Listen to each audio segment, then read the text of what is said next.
आप लोगों ने आज केमिस्ट्री का पहला टेस्ट सीरीज का पहला टेस्ट 10th ऑफ मार्च का आपने टेस्ट दे लिया होगा और उसी का वीडियो सोल्यूशन है जिसमें हम इन क्वेश्चंस के डिटेल्ड डिस्कशन की तरफ जाएंगे, जिसमें हम सब क्वेश्चंस के बारे में पढ़ेंगे। ये मोस्ट इंपॉर्टेंट क्वेश्चंस है जो इन चैप्टर से पूछे जा सकते हैं। आप 100% बिलीव कीजिए कि इन्हीं में से कोई ना कोई क्वेश्चन ऐसा होगा जिनका कंसेप्ट आपके नीट 2024 के अंदर लगेगा। जैसा कि आप लोग लास्ट ईयर भी अगर जुड़े हुए होंगे तो आपको पता होगा कि लास्ट ईयर में कितने क्वेश्चंस ऐसे थे जो एज इट इज रिपीट हुए थे सीरीज से। तो इट इज वेरी इंपॉर्टेंट कि आप सीरीज को बहुत अच्छे से दें।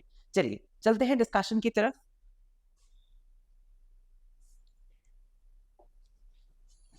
An element has atomic number 30।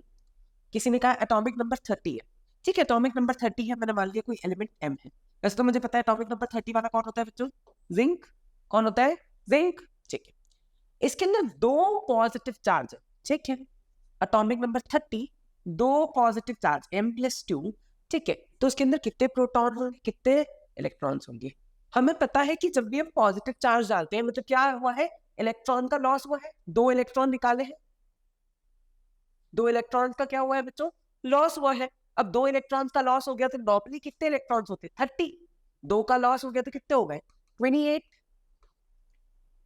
और प्रोटॉन तो उतने ही रहेंगे, प्रोटॉन के नंबर में तो कोई फर्क नहीं आएगा। तो ये इसके इलेक्ट्रॉन प्रोटॉन कितने हो जाएंगे बच्चों? Proton would be 30 and electron का नंबर कितना हो जाएगा? 28। ठीक है, जब भी हम ऐसा किसी भी एटम के ऊपर आपको ये लिखाता है इतना चार्ज है, तो इसका मतलब है कि इतने इलेक्ट्रॉन्स का लॉस हुआ है, इसका प्रोटॉन से कोई ताल्लुक नहीं होता है। ठीक है, इजी क्वेश्चन था ये। चलते हैं नेक्स्ट क्वेश्चन की तरफ।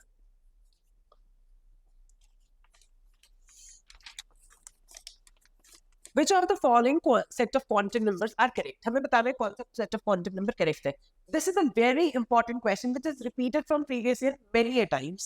ठीक है, तो देखिए n की जो l की वैल्यू होती है वो मिनिमम n से कम होनी चाहिए। कभी भी n और l बराबर नहीं हो सकते। मतलब अगर n की वैल्यू 2 है तो n 1 हो सकता है, 0 हो सकता है, but it can not be 2। मतलब n और l की वैल्यू कभी भी बराबर नहीं हो सकती है, उससे एक मिनिमम कम ही होनी चाहिए। तो ऑप्शंस की तरफ चलते हैं। तो n और l इसमें बराबर है तो ये तो नहीं हो सकता, इसमें भी बराबर है तो ये भी नहीं हो सकता। अब इन दोनों ऑप्शंस की तरफ चलते हैं। n की वैल्यू l से कभी बड़ी नहीं हो सकती, छोटी ही होगी, तो इसका आंसर क्या आ जाएगा? Option B. चलते हैं नेक्स्ट क्वेश्चन की तरफ।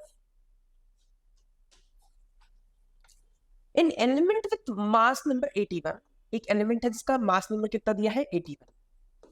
एक एलिमेंट का मास नंबर कितना दिया है? 81। ठीक है, उसके अंदर 31.7% ज्यादा neutrons as compare to proton. उसके अंदर 31.7% ज्यादा प्रोटॉन्स है एज कंपेयर टू न्यूट्रॉन। तो मैं ऐसा कर देता हूं, let number of proton be x,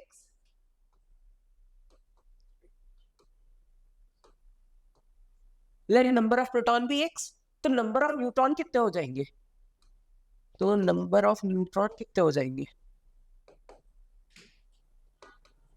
x plus 31.7% ज्यादा है तो 31.7 परसेंटेज को कन्वर्ट करना पड़ेगा अपने को। तो अपन यहाँ लिख देते हैं 100 इंटू एक्स, इतने से इतने ज्यादा है। अब हमें एक चीज पता है कि मास नंबर क्या होता है, प्रोटॉन प्लस न्यूट्रॉन, ये मास नंबर। ठीक है, तो x प्लस 31.7 इंटू 100, 31.7% बाय 100, ठीक है, is equals to mass number. Mass number 81 दिया है, तो यहाँ से आप सॉल्व करके क्या निकाल सकते हो? x की सीधी वैल्यू निकाल सकते हो। वैसे आप सीधा सॉल्व करोगे तो x की वैल्यू आ जाएगी और x की वैल्यू आएगी 35। और हमसे पूछा भी प्रोटॉन ही है, ठीक है। नहीं, हमसे एटॉमिक नंबर पूछा है। एटॉमिक नंबर क्या होता है? Number of proton is equals to atomic number, number of proton is equals to atomic number, तो आंसर वुड बी 35। चलते हैं नेक्स्ट क्वेश्चन की तरफ। Mulliken's oil drop experiment, the charge on oil droplet was found to be इतना, एक charge का value देके रखा है हमें, ठीक है। इलेक्ट्रॉन्स कितने हैं? हमने एक बेसिक फॉर्मूला फिजिक्स में पढ़ा है, Q is equals to Ne। हमने एक बेसिक फॉर्मूला फिजिक्स में पढ़ा है, Q is equals to Ne। Q की वैल्यू हमें पता है कितनी है, दी हुई है क्वेश्चन में, -1.282 into 10 की पावर 18 n की वैल्यू हमें निकालनी है, कितने नंबर ऑफ इलेक्ट्रॉन चाहिए, और हमें चार्ज की वैल्यू देके रखी है 1.6 इंटू 10 की पावर -19। ठीक है, तो यहाँ से हम क्या निकाल सकते हैं, n की वैल्यू निकाल सकते हैं, इनको डिवाइड कर देना 1.282 इंटू 10 की पावर 18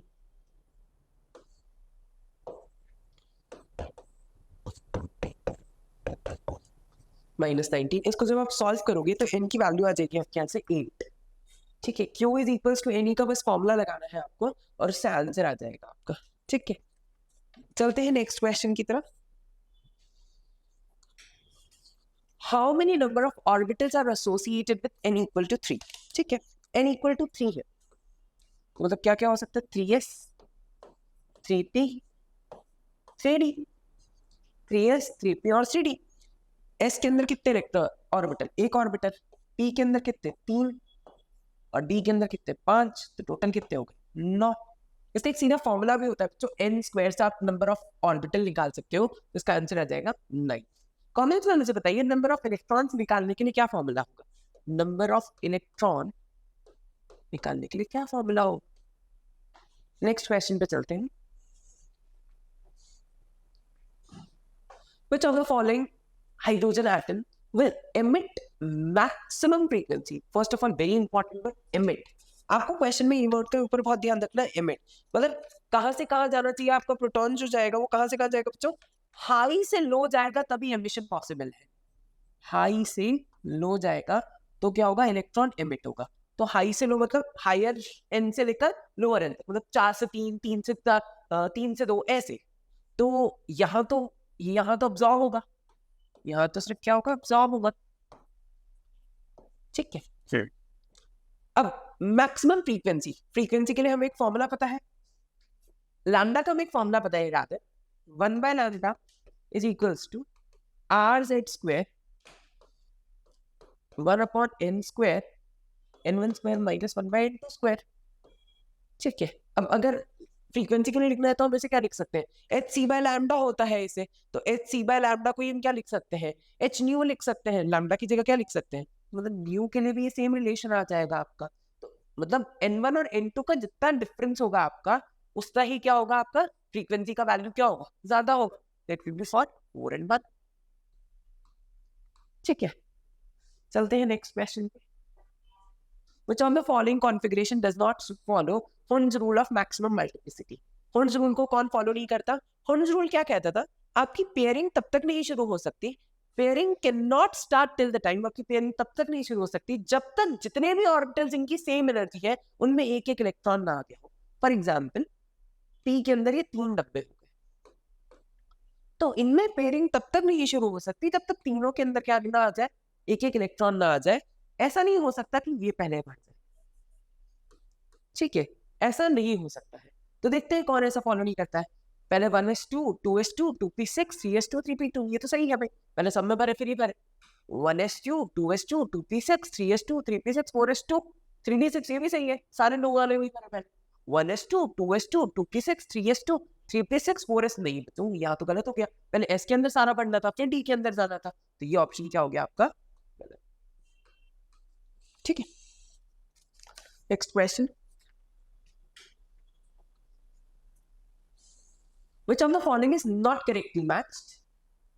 ये एनर्जी का ये फॉर्मूला सही है, एनर्जी के गैप पर भी ये फॉर्मूला सही है, ये फोटो इलेक्ट्रिक इक्वेशन से ये फॉर्मूला भी सही है। एनर्जी में 1 मोल ऑफ फोटोन ये नहीं होती बेटा, एनर्जी में 1 मोल ऑफ फोटोन ये नहीं होती है, वो तो क्या होती है, E is equals to NA hc/λ होती है। ठीक है, तो इट विल बी D। ये तो फॉर्मूला ही उल्टा हो गया, hc/λ होता है, hv/c नहीं होता है। ठीक है, चलते हैं नेक्स्ट क्वेश्चन पे। इलेक्ट्रोमैग्नेटिक रेडिएशन है जिसका वेवलेंथ आपको देके रखा है, इलेक्ट्रोमैग्नेटिक रेडिएशन है जिसका वेवलेंथ आपको देके रखा है 242 नैनोमीटर्स है। ठीक है, और आपसे क्या पूछा, आयनाइजेशन एनर्जी पूछी है। ठीक है, इस क्वेश्चन में भी आपको कुछ नहीं करना है। देखिए एनर्जी पूछी है कुल मिला के कि जिससे एक सोडियम एटम आयनाइज हो जाए। ठीक है, तो कुछ भी नहीं करेंगे इसमें, कुछ भी नहीं करना है विशेष, इसमें आपको क्या करना है, फॉर्मूला लगाना है बस एनर्जी का, E is equals to hc/λ, E is equals to hc/λ। h की वैल्यू अपने को पता है कितनी होती है, 6.6 इंटू 10 की पावर माइनस 34।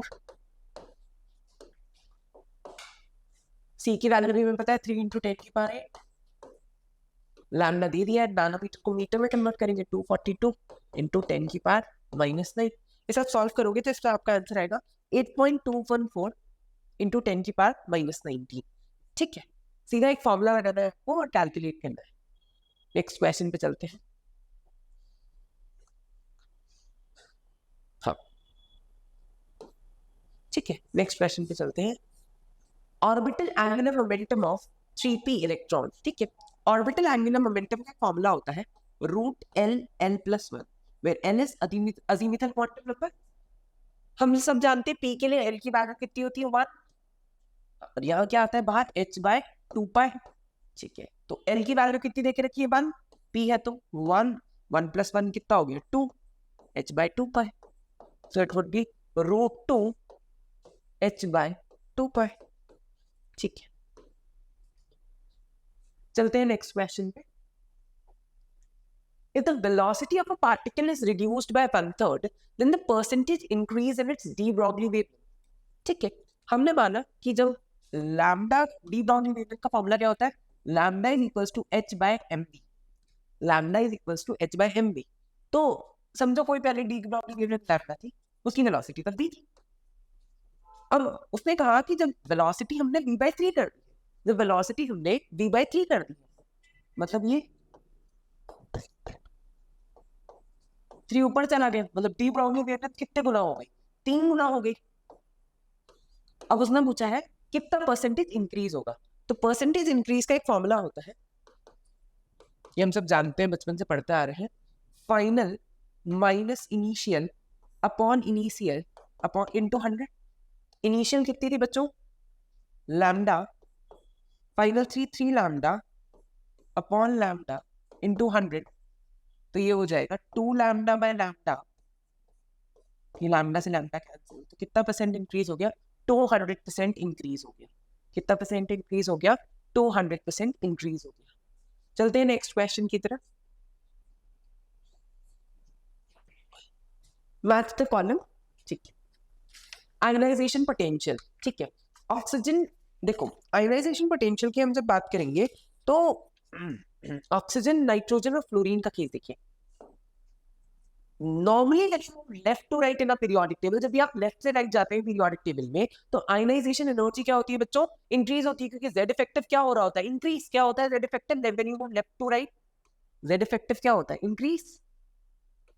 इसलिए आयनाइजेशन भी क्या होती है, बढ़ती है। इसलिए आयनाइजेशन भी क्या होती है, बढ़ती है।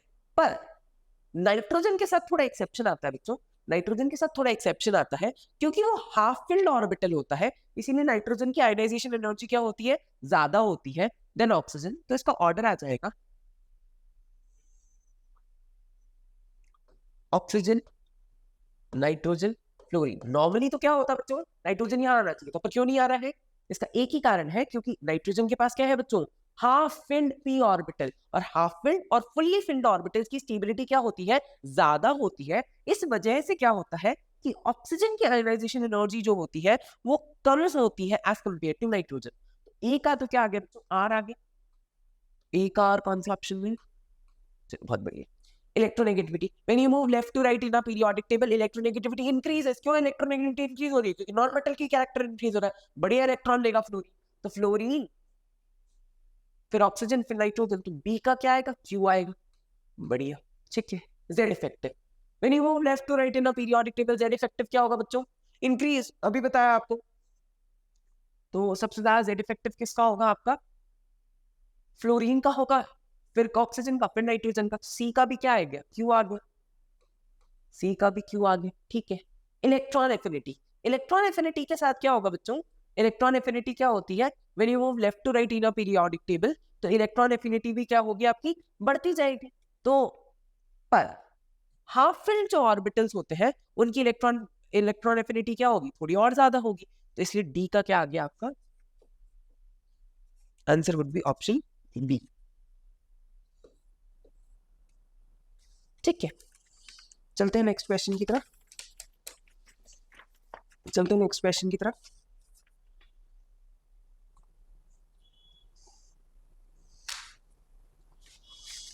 atomic radius increases atomic radius increases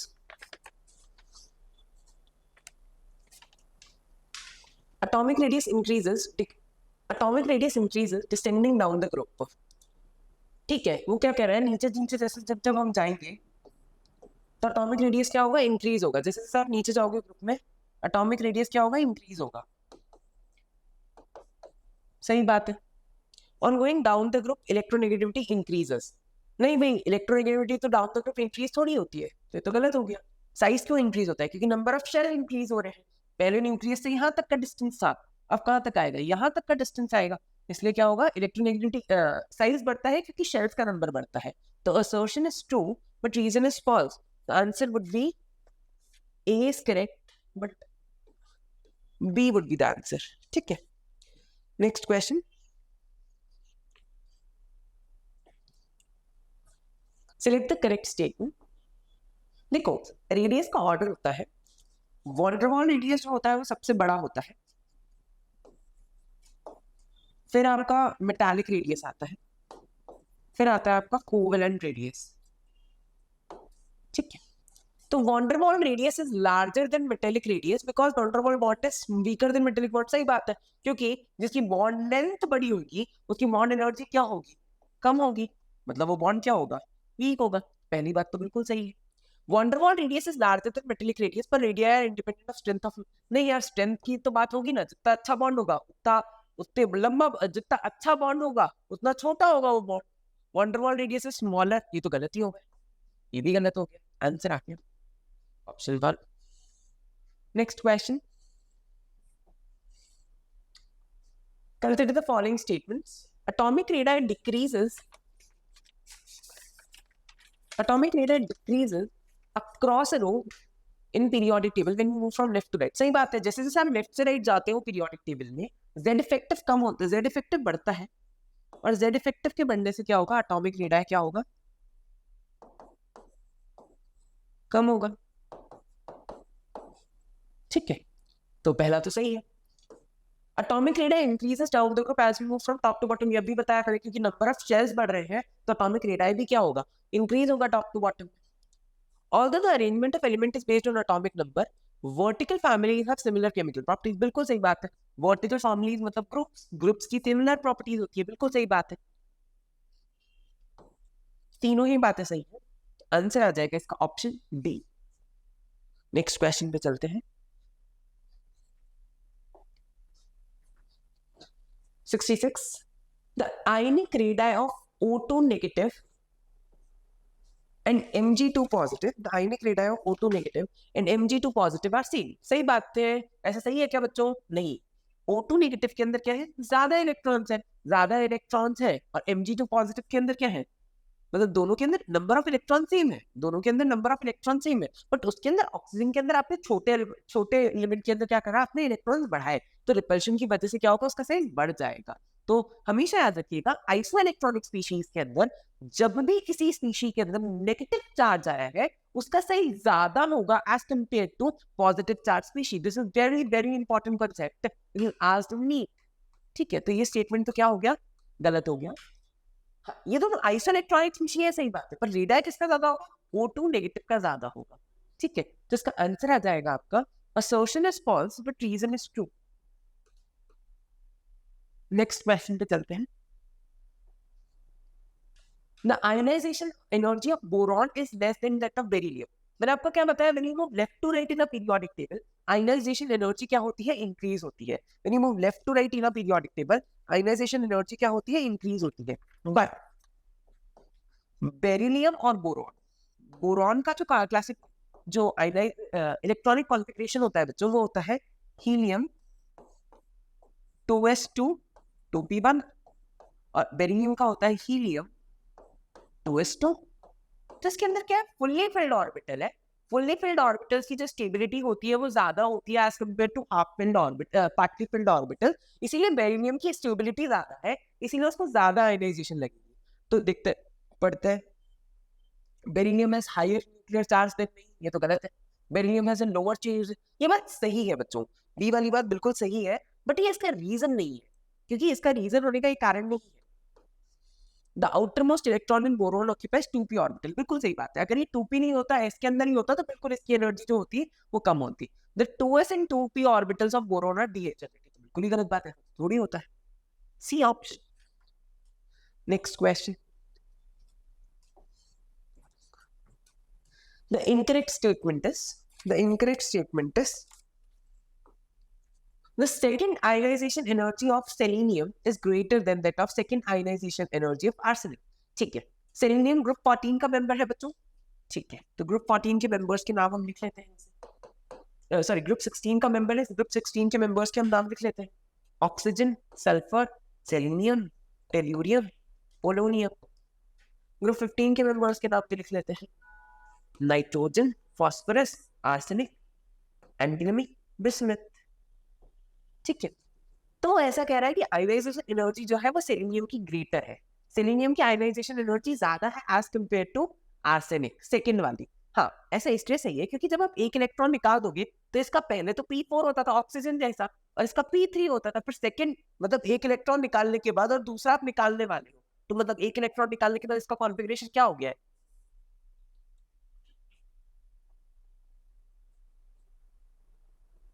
एक इलेक्ट्रॉन निकालने के बाद इसका कॉन्फ़िगरेशन हो गया P3 और इसका कॉन्फ़िगरेशन क्या हो जाएगा? P2। अब क्या होगा? अब ये हाफ पिंड हो गया है बच्चों, तो इसकी डेफिनेटली आयोनाइजेशन एनर्जी क्या होगी? ज्यादा होगी।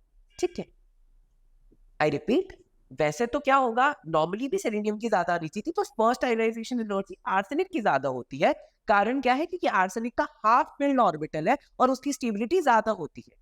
पर जब सेकेंड आयोनाइजेशन एनर्जी की बात करेंगे, मतलब हम एक इलेक्ट्रॉन निकाल चुके हैं और हम दूसरा इलेक्ट्रॉन निकालने वाले हैं, तो ऐसे केस में क्या होता है आपके, जो आर्सेनिक होगा उसके केस के जो आर्सेनिक का केस होगा उसमें क्या होगा, उसका कॉन्फ़िगरेशन हो जाएगा P2 और इसका हो जाएगा P3। P3 की क्या होगी? वो हाफ फील्ड है, इसीलिए उसकी आयोनाइजेशन ज्यादा है। The first ionization energy of C2 plus ion is greater than that of first ionization energy of N2 plus ion. C2 plus, carbon से 2 इलेक्ट्रॉन निकाल दो, मतलब किसके जैसा हो गया? बेरिलियम जैसा। इसका कॉन्फ़िगरेशन क्या हो जाएगा? Helium 2s2। पहले 2p2 भी होता था पर वो तो निकल गए। और नाइट्रोजन का क्या होगा? Helium 2s2 2p1। मैंने आपको हमेशा बताया हाफ फिल्ड ऑर्बिटल्स की जो स्टेबिलिटी होती है वो क्या होती है? हाफ फिल्ड और फुल फिल्ड ऑर्बिटल्स की स्टेबिलिटी ज्यादा होती है as compare to partially filled orbitals. क्योंकि कार्बन 2+ में आपका फुल फिल्ड है S और यहाँ पे हाफ फिल्ड है, इसीलिए इसकी आयोनाइजेशन एनर्जी ज्यादा है। सही बात है। The third ionization energy of fluorine is greater than that of third ionization energy of electron। Third ionization मतलब 2 इलेक्ट्रॉन निकाल दिए, तीसरा निकालने वाले हैं। 2 इलेक्ट्रॉन निकाल दिए हैं, अब तीसरा निकालने वाले हैं। ठीक है, तो फ्लोरीन के अंदर जब आप देखेंगे तो फ्लोरीन के अंदर क्या होगा? थर्ड आयोनाइजेशन, मतलब ये हो जाएगा 1s2 2s2। अब 2p की बात करते हैं, तो 2p में नॉर्मली कितने इलेक्ट्रॉन होते हैं? 5, पर हम 2 निकाल दिए हैं हमने, तो कितना हो जाएगा? 2p3। और ऑक्सीजन का क्या हो जाएगा? 1s2 2s2 2p2। तो कौन जाएगा? ये हाफ फिल्ड है, हाफ फिल्ड की स्टेबिलिटी क्या होती है? ज्यादा होती है। थर्ड आयोनाइजेशन का मतलब ये नहीं है कि बच्चों 3 इलेक्ट्रॉन निकाल दिए। थर्ड आयोनाइजेशन मतलब तीसरा इलेक्ट्रॉन निकालने के लिए जो एनर्जी लगती है उस एनर्जी को हम कहते हैं थर्ड आयोनाइजेशन एनर्जी। तो डेफिनेटली ये भी फ्लोरीन की ज्यादा होगी एज कम्पेयर टू ऑक्सीजन। पर क्यों ज्यादा होगी? क्योंकि फ्लोरीन का वहां पे क्या है? फुल्ली हाफ फिल्ड हो जाएगा उसका p ऑर्बिटल, इसके लिए उसकी स्टेबिलिटी ज्यादा है। Halogens have highest energy ionization in their respective field। Now, noble gases की तो सबसे ज्यादा होती है, तो ये स्टेटमेंट क्या हो गया आपका? गलत। नोबल गैसेस की एनर्जी अपने पीरियड में सबसे ज्यादा होती है क्योंकि वो फुल्ली फिल्ड ऑर्बिटल्स होते हैं। Fully filled orbitals have more energy than their half filled and partially filled orbitals. चलते हैं नेक्स्ट क्वेश्चन पे। ठीक है, हमें मैच करना है इन क्वेश्चन को। ठीक है, देखो मैच करना है हमें आयनाइजेशन एनर्जी के साथ। तो ए के आयनाइजेशन डिसाइड है, मतलब वो तो हाइड्रोजन है, तो ए का तो 1 ही आएगा। ठीक है, देखो पहली आयनाइजेशन इतनी, दूसरी बहुत बड़ी, तीसरी इतनी नहीं बड़ी, मतलब फर्स्ट और सेकंड के बीच का डिफरेंस बहुत ज्यादा है। मतलब एक इलेक्ट्रॉन उसने आराम से निकाल दिया, दूसरा वो नहीं चाह रहा है निकालना, तो मतलब वो उसके अंदर कितने वैलेंस इलेक्ट्रॉन होंगे? 1 होंगे, क्योंकि दूसरे में उसने क्या अटेन कर लिया है? Noble gas configuration. लिथियम, जब लिथियम प्लस बन जाता है तो उसने क्या अटेन कर लिया होता है? Noble gas configuration. तो वो क्यों चाहेगा एक और इलेक्ट्रॉन निकालना? इसीलिए जो फर्स्ट और सेकंड के बीच का ट्रांजिशन है वो काफी ज्यादा है, तो मतलब एक ही वैलेंस इलेक्ट्रॉन होगा, तो डेफिनेटली ये भी किसके लिए? लिथियम के लिए सही है। बी का 2 आ गया, सही है। अच्छा, ऐसे ही आप देखो थर्ड केस में, बेरिलियम की फर्स्ट और सेकंड में इतना फर्क नहीं है, पर सेकंड और थर्ड में बहुत फर्क है। मतलब 2 इलेक्ट्रॉन निकाल चुके हो, बेरिलियम चाहेगा भी तीसरा इलेक्ट्रॉन निकालना, मतलब हीलियम जैसा बनने के बाद क्या बेरिलियम चाहेगा वो और एक और इलेक्ट्रॉन निकाल दे? वो क्यों अनस्टेबल होना चाहेगा? इसीलिए सेकंड और थर्ड में क्या है? बहुत ज्यादा एनर्जी का डिफरेंस। अब ऐसे ही आप देखना, इसमें फर्स्ट और सेकंड भी नॉर्मल है, थर्ड भी नॉर्मल है, मतलब ये उसकी, पर इसकी फोर्थ जो होगी वो क्या होगी? एक्सेप्शनली बहुत ज्यादा होगी, क्योंकि बोरॉन नहीं चाहेगा कि वो एक और इलेक्ट्रॉन निकाल के अनस्टेबल हो जाए, तो इसका आंसर हो जाएगा option 4। Next question, electronic configuration of 4 elements A, B, C, D are given below. Which of the following is the correct order of increasing tendency of gaining electron? ठीक है, मतलब इलेक्ट्रॉन गेन एंथैल्पी पूछ रहा है, electron gain enthalpy का order पूछ रहे हैं हमसे। ठीक है, 1s2 2s2 2p6, ये तो नियॉन है, ये तो कभी नहीं चाहेगा इलेक्ट्रॉन लेना। 1s2 2s2 2p4, ये ऑक्सीजन है। 1s2 2s2 2p6 3s1, ये कौन हो गया आपका? सोडियम। और ये हो गया फ्लोरीन। तो देखो फ्लोरीन की तो सबसे ज्यादा होगी, क्योंकि फ्लोरीन एक नॉन मेटल है, वो क्या चाहेगा? अच्छे से अच्छा इलेक्ट्रॉन लेना। तो सबसे पहले तो कौन आ जाएगा? फिर डी आ जाएगा। फिर कौन आ जाएगा आपका? डी के बाद आपका वैल्यू आ जाएगा सीधा पी के साथ, क्योंकि ऑक्सीजन भी एक नॉन मेटल है। तो डी, उसके बाद क्या आ जाएगा आपका?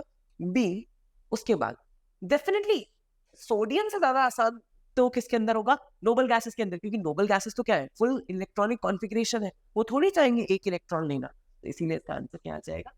Option A. नेक्स्ट क्वेश्चन पे चलते हैं। Which of the following is incorrect with respect to given configuration? ठीक है, Xenon 4f7 pi-t1 6s2, ठीक है, ये डी ब्लॉक एलिमेंट है। कहां से डी ब्लॉक एलिमेंट हो सकता है बच्चों? ये तो एफ में इलेक्ट्रॉन से, तो हटा दो, ये तो एक एफ ब्लॉक का एलिमेंट है। ठीक है, एक नेचुरल एलिमेंट है, बिल्कुल सही बात है। जितने भी एलिमेंट्स है till 92 majority of them are natural. ये तो 67 65 ही है। ठीक है, it has maximum unpaired electronic length, right? सही बात है, क्योंकि 7 इलेक्ट्रॉन आ गए यहाँ पे और एक डी में, तो इसका कॉन्फ़िगरेशन कुछ ऐसा बन जाता है।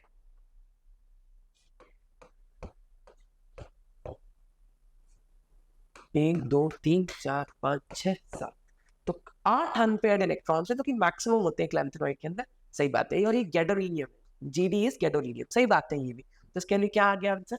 फर्स्ट ऑप्शन आ गया, क्योंकि एक एफ ब्लॉक का एलिमेंट है। नेक्स्ट क्वेश्चन पे चलते हैं। Na plus and Na3 plus are isoelectronic. सही बात है, सेम नंबर ऑफ इलेक्ट्रॉन है, but the magnitude of ionic radius of Al3+ is less than of sodium positive. सही बात है, ये मैंने आपको भी बताया था कि Al+3 के अंदर क्या होगा? आपका जो मैग्नीट्यूड जो है वो क्या हो जाएगा आपका? जैसे जैसे पॉजिटिव चार्ज बढ़ता है वैसे वैसे आपका साइज कम होता है, और जैसे जैसे नेगेटिव चार्ज बढ़ता है वैसे वैसे साइज क्या होता है? बढ़ता है।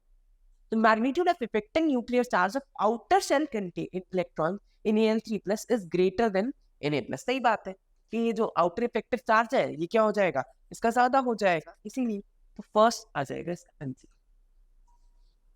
दोनों सही बात है और दोनों एक दूसरे की बात को समझा रहे हैं, तो both statement 1 and statement 2 are correct, and statement 2 is the correct explanation of statement 1। चलते हैं नेक्स्ट क्वेश्चन पे। उसने कहा है M से M पॉजिटिव, IP है 50, और M से M+2 IP है आपका 150। ठीक है, मतलब M से जब IP आप देखोगे सेकेंड आयनाइजेशन वो कितना हो गया आपका? 150 हो गया, और फर्स्ट आयनाइजेशन कितना है? 50। ठीक है, तो IP1 is 50 और M नॉट M+, का IP1 कितना होगा बच्चों? M+ से M कन्वर्ट होने के लिए कितनी लगेगी? 100। ये तो गलत हो गया। IP2 of M is 150। सही बात है, IP2 जो होगा M का वो क्या होगा? IP2 of M is 150। सही बात है, तो बिल्कुल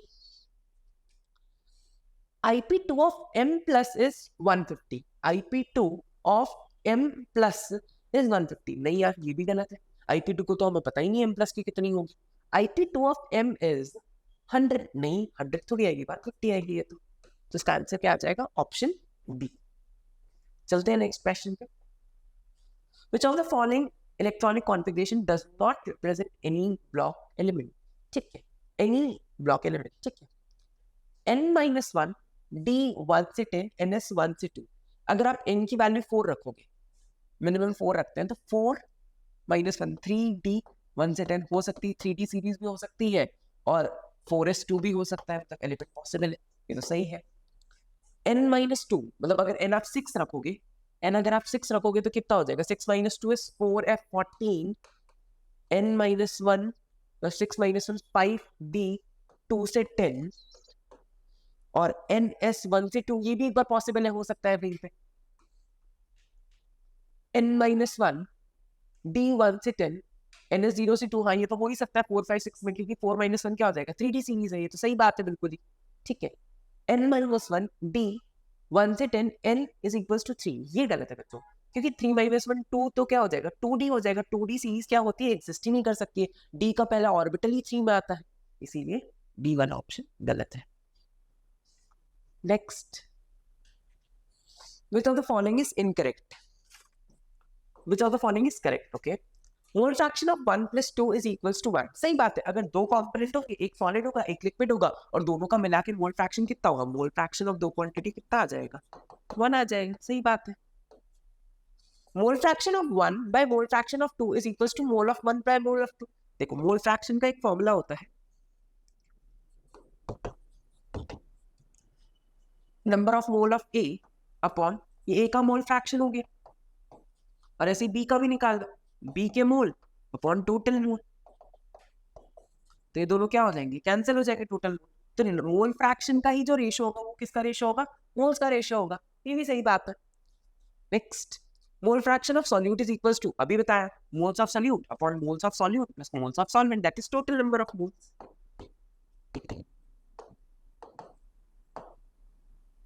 जिसका आंसर क्या आ जाएगा? सारी ही बातें सही है, तो डी ऑल ऑफ दीज. चलते हैं नेक्स्ट क्वेश्चन पे. 50 ml of an aqueous solution of glucose contain इतने मॉलिक्यूल. कॉन्सेंट्रेशन निकालना मतलब मोलैरिटी निकालनी है, तो मोल्स निकाल लेते हैं हम लोग सबसे पहले. Mole is equals to number of molecule divided by Avogadro number. तो नंबर ऑफ मॉलिक्यूल कितना दिया हुआ है? 6.02 इंटू 10 की पावर 22 अपॉन 6.02 इंटू 10 की पावर 20.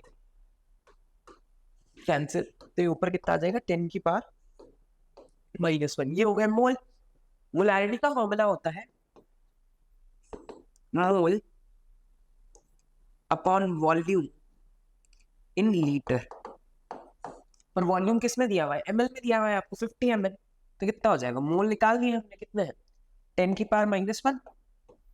वॉल्यूम कितना है? 50 ml है, तो ऊपर 1000 से मल्टीप्लाई कर दिया. तो ये 1 0 से 1 0 कैंसिल, एक पार से एक पार कैंसिल, 10/5 + 2. ठीक है, तो इसका आंसर आ जाएगा आपका सीधा सीधा 2 मोल. चलते हैं नेक्स्ट क्वेश्चन पे. Electronic configuration of boron atom is 1s2 can not be 1s2 2s3. सही बात है, क्योंकि s के अंदर 2 इलेक्ट्रॉन ही नहीं आ सकते. सही बात है, नहीं हो सकता इलेक्ट्रॉन. सही बात है. Configuration Cohen's rule demands that the configuration should display maximum multiplicity. मतलब सबसे ज्यादा मल्टीप्लिसिटी होनी चाहिए, ज्यादा से ज्यादा अलग चीजें होनी चाहिए, तब तक नहीं हो सकता, तब तक सारे लेंगे. मैक्सिमम मल्टीप्लिसिटी का मतलब होता है कि जब तक सारे इलेक्ट्रॉन फिल ना हो गए नीचे ट्रेन के अंदर, आप आगे नहीं बढ़ सकते. तो ये मिनिमल मल्टीप्लिसिटी नहीं होता है, मैक्सिमम मल्टीप्लिसिटी होता है. तो assertion is true and reason is incorrect. A is true but reason is not correct. B. Next question पे चलते हैं. The molality of 15% weight by volume solution of H2SO4 of density 1.1 gram per centimeter cube is. देखो, 15% weight by volume दिया है आपको. Percentage weight by volume का मतलब क्या है? 15 ग्राम सोल्यूट प्रेजेंट है in 100 ml सॉल्यूशन। ठीक है, अच्छा डेंसिटी देके रखी हुई है अपने को 1.1, density is equal to mass of solution upon volume of solution. तो मास ऑफ सॉल्यूशन कितना होता है बच्चों, मास हमें निकालना है, वॉल्यूम दिया हुआ है, वॉल्यूम ऑफ सॉल्यूशन कितना है, वॉल्यूम ऑफ सॉल्यूशन 100, तो ये कितना आ गया 110, क्या आ गया, मास आ गया सॉल्यूशन का, सॉल्यूशन का क्या आ गया 110, क्या आ गया आपका मास ऑफ सॉल्यूशन आ गया। ठीक है, अब हमें क्या निकालना है, हमें निकालनी है मोलारिटी, तो मोलारिटी का हमें फॉर्मूला पता है,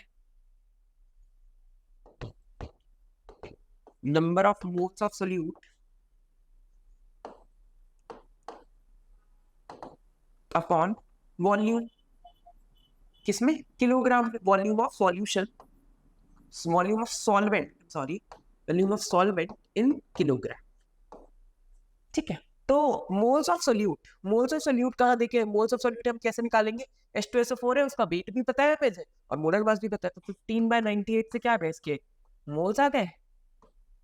अच्छा, वॉल्यूम ऑफ सॉल्यूशन कैसे निकालेंगे बच्चों, 100 ml का देखो आपका टोटल जो सॉल्यूशन है वो कितने ग्राम का हो गया 110 का, उसमें सॉल्यूट कितना है 15 ग्राम का, मतलब बचा हुआ क्या है सॉल्वेंट, तो आप वॉल्यूम कैसे निकाल सकते हो 110 माइनस 15, इससे क्या आ जाएगा आपका सॉल्वेंट का मास आ जाएगा, तो वो कितना हो जाएगा 95, तो ये क्या हो गया आपका 95 ग्राम, क्या हो गया आपका सॉल्वेंट का मास हो गया, ये हो गया 95, ये ग्राम में है, किलोग्राम में कन्वर्ट करने के लिए 1000 से मल्टीप्लाई कर दीजिए, इसका आंसर आएगा सॉल्व करेंगे तो 1.6, इसका आंसर आप सॉल्व करेंगे तो कितना आएगा 1.6। चलते हैं नेक्स्ट क्वेश्चन की तरफ, which of the following occupied the equal volume as that of 0.22 gram of CO2, which of the following occupied the equal volume to that of 0.22 gram of CO2, ठीक है 0.22 ग्राम की CO2 के अंदर कितना कौन उतना वॉल्यूम ऑक्यूपाई करता है, तो पहले 0.22 ग्राम CO2 देख लेते हैं, 0.22 ग्राम मोल निकाल लेते हैं इसके, डिवाइडेड बाय 44, तो 1/200 इंटू 22.4, ये क्या हो गया इसके मोल हो गए, या इसे ml में कर लो तो 22400 अपॉन, तो कितना ml आ गया इसका 112 ml आ गया। ठीक है, ऐसे ही इसके भी निकालते हैं, तो इसके कितना आएंगे 0.01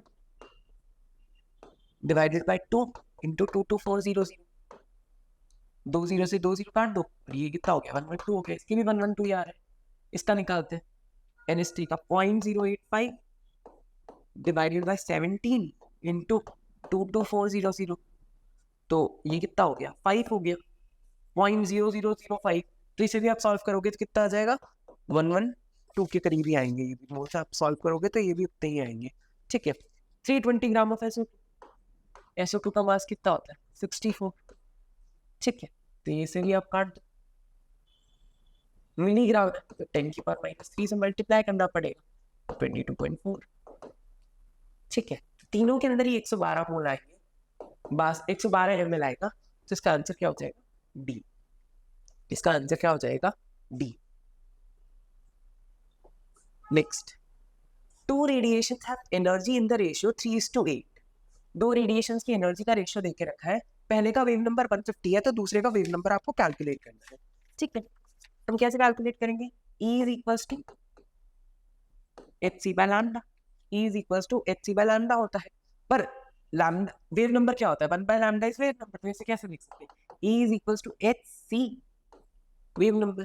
ठीक है, तो E1 by E2 is equals to जो एनर्जी का रेशियो होगा वही वेव नंबर का रेशियो भी होगा, 3/8 दिया हुआ है हमको, पहले का वेव नंबर भी दिया हुआ है 150, दूसरे का हम निकाल लेते हैं, सॉल्व कर लेना, सॉल्व करोगे तो आंसर आएगा 400।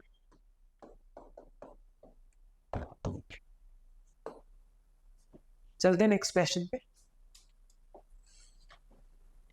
which of the following have same number of s electrons as that of d electrons in Fe+2, Fe+2 के अंदर बच्चों 6 d इलेक्ट्रॉन्स होते हैं, आर्गन 4s2, Fe+2 मतलब s में तो 2 नहीं होंगे, पर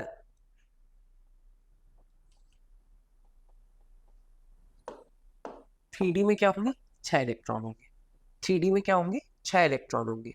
ठीक है, तो उसने पूछा है किसके अंदर 6 ऐसे इलेक्ट्रॉन होंगे टोटल, तो लिथियम के अंदर तो बेटा 2 होंगे, क्योंकि एक ही एस नहीं 2 नहीं होंगे 3 होंगे, 1s2 2s1 3 इलेक्ट्रॉन एस में। सोडियम में कौन कौन होंगे 1s2 2s2 2 3s1 3 2 2 4 1 5 6 होने चाहिए। फास्फोरस के अंदर कितने होंगे 1s2 2s2 2 3s2 6 है भी, सही बात है। और इसके अंदर कितने होंगे 1s2 2s2 4, तो इसका आंसर क्या हो जाएगा 4। नेक्स्ट क्वेश्चन में चलते हैं।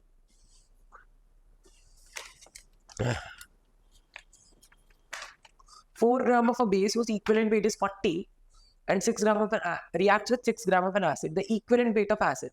देखो जब भी कोई दो स्पीशीज रिएक्ट करती है तो उनके नंबर ऑफ इक्विवेलेंट क्या होने चाहिए सेम होने चाहिए। According to law of equivalence number of equivalent दो स्पीशीज अगर रिएक्ट कर रही है तो उनके नंबर ऑफ इक्विवेलेंट क्या होने चाहिए बच्चों सेम होने चाहिए। 4 ग्राम बेस का नंबर ऑफ इक्विवेलेंट कैसे निकालेंगे given weight upon equivalent weight. ठीक है, तो ये हो गया 4 ग्राम और इसका इक्विवेलेंट वेट इज 40, ये बराबर होना चाहिए किसके साथ 6 ग्राम ऑफ एसिड, इसके इक्विवेलेंट वेट के हिसाब से तो कितना आ गया 60।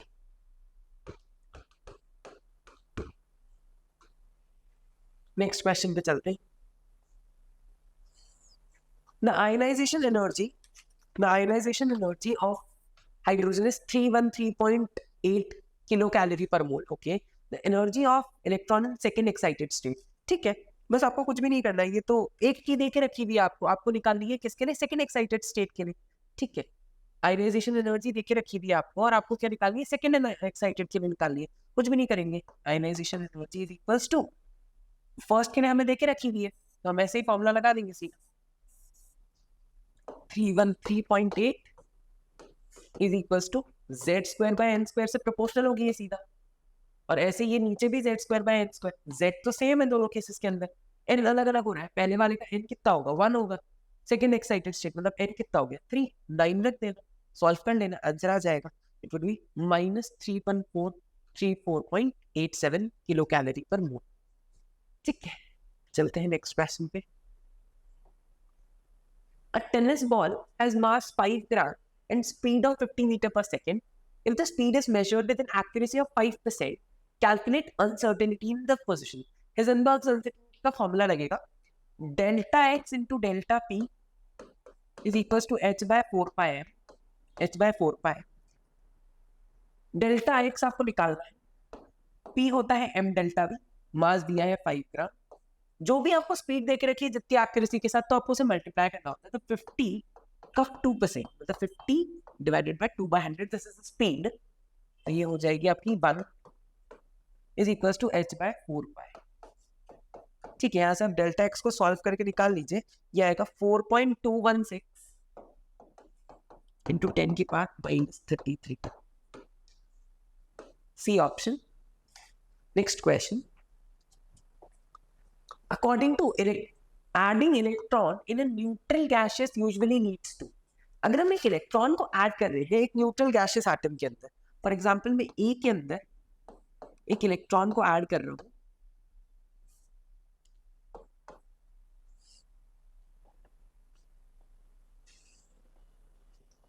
ए के अंदर एक इलेक्ट्रॉन को मैं ऐड कर रहा हूं, तो क्या होगा जनरली क्या होता है एक इलेक्ट्रॉन को ऐड करने से एनर्जी रिलीज होगी, तो रिलेशन ऑफ एनर्जी होगी, एनायन बन रहा है, बिल्कुल बन रहा है, एक इलेक्ट्रॉन ऐड करूंगा तो एनायन ही बनेगा।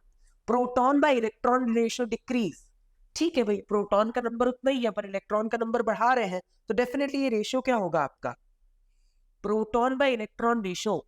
तो अगर आप एक इलेक्ट्रॉन का एडिशन कर रहे हो तो प्रोटॉन बाय इलेक्ट्रॉन रेशियो तो क्या होगा आपका डिक्रीज ही होगा। क्यों डिक्रीज होगा बच्चों, क्योंकि प्रोटॉन का नंबर तो आप क्या कर रहे हो सेम रख रहे हो पर इलेक्ट्रॉन बना रहे हो, डिनोमिनेटर बढ़ाओगे तो इसका जो रेशियो होगा वो तो क्या होगा डिक्रीज होगा, सही बात है, पर proton bye electron ratio increase तो नहीं होगा, तो आंसर वुड बी 1, 2 and 3। ठीक है, चलते हैं नेक्स्ट क्वेश्चन पे। Minimum first ionization energy is shown by with electronic configuration. ठीक है, बनाते हैं। ये क्या हो गया, ये फ्लोरीन है, ये सोडियम है, 2p6 3s2 3p2, ये क्या हो गया आपका सिलिकॉन, और ये क्या हो गया, नियॉन। नोबल गैसेस की सबसे ज्यादा होती है, सबसे कम पूछी है उसने। एल्कली मेटल्स की सबसे कम होगी, तो इट इज बाय सोडियम। ठीक, नेक्स्ट क्वेश्चन पे चलते हैं। An organic compound having carbon 38.7.8%, ठीक है, एंड हाइड्रोजन 9.67%। एम्पिरिकल फॉर्मूला निकालना है हमको। ठीक है, ऑक्सीजन कैसे निकाल लेंगे, 100 से माइनस कर लेते हैं। 100 माइनस 38.76 माइनस 9.67, यहाँ से हम क्या कर लेंगे, माइनस कर लेंगे ऑक्सीजन का जो भी नंबर है उसे हम माइनस कर लेंगे। ठीक है, फिर हम क्या करेंगे, इसे अपने एटॉमिक नंबर से डिवाइड करेंगे। इसे डिवाइडेड बाय 12 करो, इसे भी डिवाइड, इसे किस तरह से डिवाइड करो कि 1 से डिवाइड करो, और इसको डिवाइड करो तुम लोग अगेन इसके एटॉमिक नंबर 16 से। तो जब तुम ये डिवाइड करोगे तो ये वैल्यूज जब तुम्हारी आएगी 3.22, ये कुछ 9 के आसपास आएगी वैल्यू, 9.67 ये है, तो 1 से डिवाइड करोगे, और ये भी 3.22 आएगी। अब जो सबसे लोएस्ट वैल्यू है तीनों को, तो इन दोनों 3.22 इज द लोएस्ट वैल्यू, उससे डिवाइड कर दो।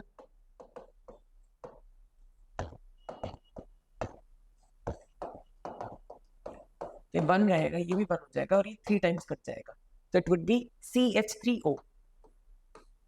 क्या जाएगा, CH3O will be the answer. Next question. What mass of precipitate is formed when 50 ml and 70% weight by volume solution of AgNO3 is mixed with 5.85% weight by volume NaCl solution? ठीक, तो AgNO3 जब react कर रहा है NaCl के साथ, तो precipitate किसका बनेगा बच्चों, AgCl का बनेगा। व्हाइट कलर का पीपीटी बनता है, बढ़ाया जाता है। ठीक है, इसका 17% वेट बाय वॉल्यूम है। ठीक है, 17% वेट बाय वॉल्यूम है। ठीक है, तो मतलब 17 ग्राम प्रेजेंट है। ठीक है, इसका मास होता है 170, तो कितना आ गया, 0.1 मोल। NaCl का मास होता है 58.5, और ये दिया है कितना, सॉरी गिवन मास इज 5.85।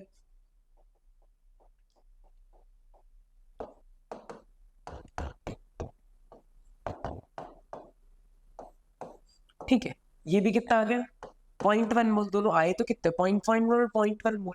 ठीक है, तो बनेगा भी ये कितना, 0.1 मोल। पर ये 0.1 मोल कब आ रहा था, जब 100 ml ले रहे थे। आपको तो कितना ही ml दिया, 50 ml, तो मतलब 100 ml के लिए 0.1 मोल, तो 50 ml के लिए कितना होगा, आधा, मतलब 0.05 मोल। मास पूछा है 0.05 मोल इंटू AgCl का मास कितना हो जाएगा, 108 प्लस 35.5, मतलब ये हो जाएगा 143.5। इसे सॉल्व करोगे तो कुछ आएगा 7.175। चलते हैं नेक्स्ट क्वेश्चन पे। A spectral line will be seen from 2px से 2p by transition। नहीं, स्पेक्ट्रल लाइन आपको तभी दिखती है जब आप हायर एनर्जी लेवल से लोअर एनर्जी लेवल पे जाते हैं। 2px और 2py की तो सेम एनर्जी है, तो ये तो गलत हो गया। Energy is release in the form of wave light, form of light, in the form of wave light when the electron drops from 2px से लेकर 2py। नहीं, मैंने बताया ना, ऐसा तो कुछ होता ही नहीं है, वो तो तब होगी जब एक हायर एनर्जी ऑर्बिटल से आएगा। तो आंसर इज दोनों गलत है। Next question,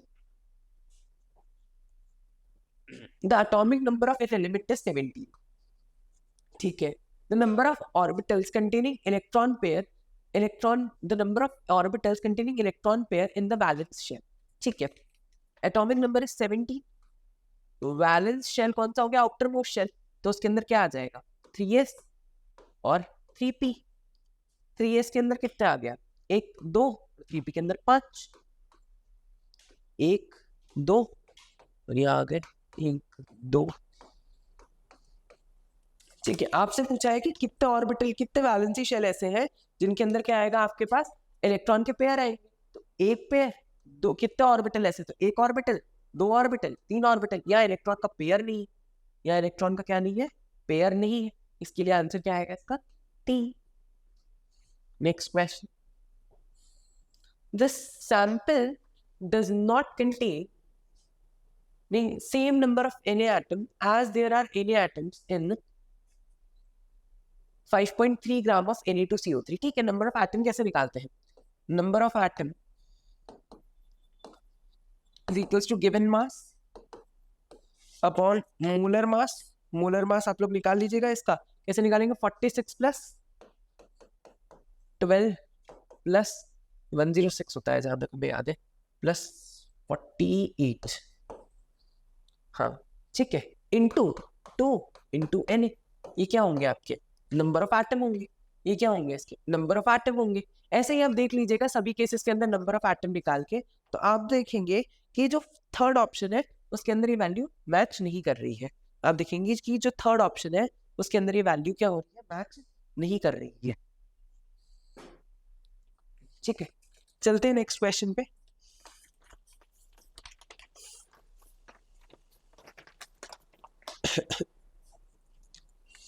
An unknown amino acid has 0.032% by weight sulfur. ठीक है, if each molecule has one sulfur atom only, 1 gram of amino acid has molecule, 1 gram of amino acid के अंदर कितने molecules होंगे? ठीक है, हमें देखे रखा है 0.03% by weight है सल्फर आपका, और आपसे पूछा है एक ही सल्फर आटम में 1 ग्राम, एक मॉलिक्यूल के अंदर एक सल्फर ही है, तो आपसे पूछा है कि द अमीनो एसिड, एक अमीनो एसिड के अंदर कितने मॉलिक्यूल्स हैं। ठीक है, तो हमें पहले देखे रखा है इतना बाय वेट है, तो हम इसका टोटल मोल निकाल लेते हैं और इन नंबर ऑफ मोल्स को किसके साथ मल्टीप्लाई कर देंगे? क्योंकि एक ही अमीनो एसिड है 1 ग्राम एटम के अंदर, मतलब Na एटम। ठीक है, मतलब Na नंबर ऑफ एटम हो गए, तो 0.032 into Na, that is 6.02 into 10 की पावर 23। ये चला जाएगा आपका 1 2 3 4, मतलब 1000। 4 डिवाइड में आ जाएगा ना, तो 2 3 4, तो ये कितना हो जाएगा? 4 घटा दो आप लोग, तो ये हो जाएगा 6.022 इंटू 10 की पावर 0.03 है। अच्छा ओके, मेरी गलती, डिजिट गलत रखा है। तो कितना हो जाएगा? 6.022 033 divided by the number of atoms. ठीक है, तो ये हो गया 1 2 3, मतलब ये डिवाइड करोगे तो 6.02 divided by 3, that would be 6.02 into 10 की पावर 18। ठीक है, चलते हैं नेक्स्ट क्वेश्चन पे। Sodium hydroxide is formed according to the equation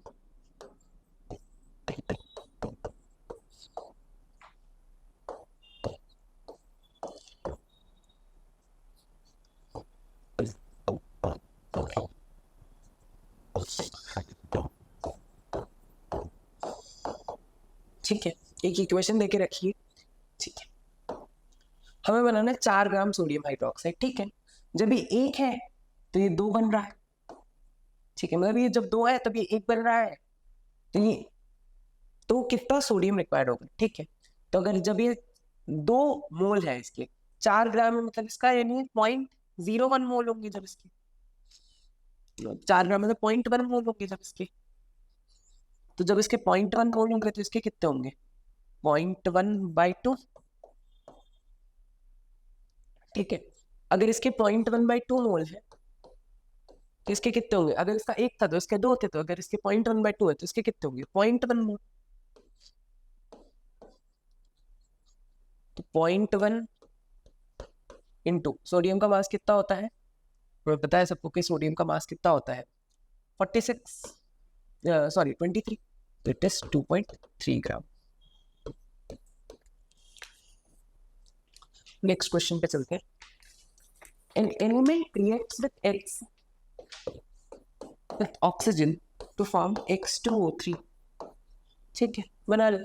Atomic weight of X is 91.5। X का atomic weight जो है वो 91.5, तो इक्विवेलेंट वेट कितना होगा X का? ठीक है, देखो ऑक्साइड जब भी जुड़ता है तो इक्विवेलेंट वेट में कितने का एडिशन हो जाता है? 8 का एडिशन होता है, क्योंकि ऑक्सीजन का जो इक्विवेलेंट वेट है वो 8 होता है। ठीक है, अगर इसका एटॉमिक मास 91.5 है तो हमसे इक्विवेलेंट मास पूछा है उसका। ठीक है, कोई दिक्कत नहीं। तो वो X2 नंबर ऑफ इक्विवेलेंट्स क्या होते हैं? बराबर होंगे, तो इसके नंबर ऑफ इक्विवेलेंट्स कैसे होंगे? 91.5 अपॉन इसका इक्विवेलेंट वेट E, और इसका कैसे होगा? 91.5 इसका X2O3 का तो जितना ये कंपाउंड होगा उतना ही ये बना होगा कहीं ना कहीं, ठीक है। तो इसकी मास कैसे निकाल सकते हैं, 91.5 इंटू 2 प्लस 3 ऑफ ऑक्सीजन, मतलब 3 इंटू 18, 3 इंटू 16 अपॉन, इसका नहीं पता तो 2e प्लस ऑक्सीजन का तो पता है 8 होता है, 3 इंटू 8, बस यहां से एक वेरिएबल है e, सॉल्व कर लेंगे, आंसर आ जाएगा 30। Next, number of neutrons present in इतने atoms of oxygen, number of neutrons निकालने हैं हमारे पास, ऑक्सीजन का नंबर जब देके रखे, ठीक है। तो नंबर ऑफ न्यूट्रॉन्स कैसे निकालते हैं, नंबर ऑफ मोल्स, मोल्स कैसे निकालेंगे, atom divided by Avogadro number,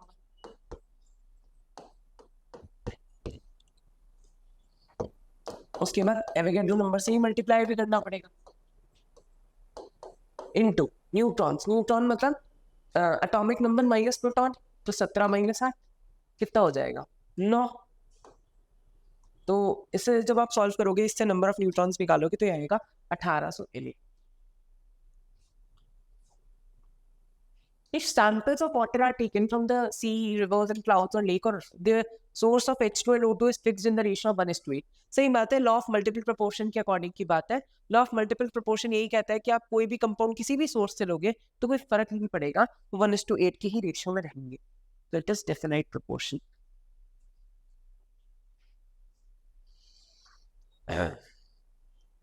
N2 plus 3H2 gives 2NH3, 20 ग्राम देके रखा है और ये 5 ग्राम दिया हुआ है, ठीक है। उसने पूछा है कि लिमिटिंग रिएक्टेंट कौन है, तो लिमिटिंग रिएक्टेंट के लिए हम क्या करेंगे, सबसे पहले मोल निकाल लेते हैं, तो 20/17 और 5/2, ठीक है। और फिर इसको स्टाइशियोमेट्री से डिवाइड कर देते हैं, ठीक है। तो इसकी स्टाइशियोमेट्री से जब आप डिवाइड करेंगे, मतलब कितने से डिवाइड करेंगे, और 3 से और डिवाइड करेंगे, तो मतलब 2.5 डिवाइडेड बाय 3, और ये कितना है 28 होगा, ये 2 नाइट्रोजन, तो 28 हो जाएगा। तो इससे आप जब सॉल्व करोगे तो N2 क्या आएगा आपका, लिमिटिंग रिएक्टेंट आएगा, N2 क्या आएगा आपका, लिमिटिंग रिएक्टेंट। तो अगर ये 1 है तो ये 2 बन रहा है, अगर ये 1 है तो ये आपका कितना बन रहा है, 2 बन रहा है। तो अगर इसके 0.71 मोल है तो इसके कितने मोल बनेंगे, 0.71 का डबल, दैट इज 1.42।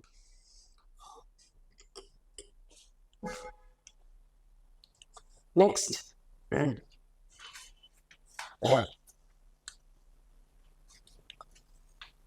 MgCO3 को जब आप हीट कर रहे हैं तो बनता है MgO प्लस CO2। तो ये 84 होता है इसका एटॉमिक मास, इसका एटॉमिक मास 84 होता है, और इसका एटॉमिक मास होता है 40। तो जब आप 84 ग्राम को हीट करते हो तो आपको 40 ग्राम मिलता है। अब 10 ग्राम्स को हीट करोगे तो कितना मिलेगा, 40/84 इंटू 10, ठीक है। ये इतना मिलेगा आपको, पर इतना मिल तो नहीं रहा है हमको इतना, मतलब इसे सॉल्व कर लेते हैं, नंबर कितना आता है, 400/84 को जब आप सॉल्व करोगे तो इतना आना चाहिए इससे कायदे से, पर ये क्या है आपका थ्योरेटिकल, और आपको दिया गया क्वेश्चन में आ कितना है 4 ग्राम, तो मतलब आपको क्या करना पड़ेगा, थ्योरेटिकल अपॉन ऑब्जर्व, मतलब 400/84 डिवाइडेड बाय 4 इंटू 100। जब आप इसे सॉल्व करोगे इस पूरे रिलेशन को, तो ये आएगा आपका 84%, परसेंटेज प्यूरिटी कितनी आएगी आपकी, 84%। Next question, the mass of products formed in a reaction depends upon the limiting reactant. सही बात है, क्योंकि लिमिटिंग रिएक्टेंट खुद ही खत्म हो जाता है रिएक्शन के अंदर, इसीलिए उससे हमें डिसाइड करना पड़ता है सब कुछ, क्योंकि लिमिटिंग रिएक्टेंट खत्म हो जाता है, यही बात मैंने बताई। तो both assertion and reason are true and reason is the correct explanation. Next question. How fast an electron is moving if it is having wavelength equal to the distance it travels in 1 second? Okay.